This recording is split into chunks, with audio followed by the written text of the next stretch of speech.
when that was going on, I was very thankful. All I did was say thank you because during that time, a lot more people came up to put me down.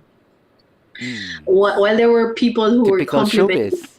yeah, typical. There were a lot who came up, and there were people who actually pointed, finger at me, telling me that uh, you're not worthy of what you're going through, all this Mm. beautiful stuff that's happening to you. You're not worthy of it.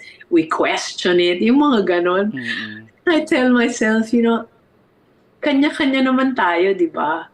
Kasi I was being questioned at that time kasi firstly, hindi ako singer. Diba sabi ko sa'yo, hindi ako singer talaga. Background ko business. Yung iba singer talaga eh. O, from Ang bata gaganda pa ng, lang. oo, ang gaganda Sumali ng sa mga mga contest. oo, yung mga Ganon. ganyan.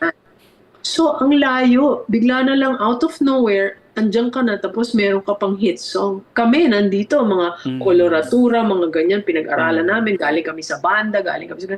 Mm. Tapos, ganuan. So, lalo pa akong naging humble, lalo ko pang, lalo pa akong tumahimik, lalo pa Mm. akong gumanon. So, habang gumaganon ako, lalong tumataas. So, yun yung nangyari.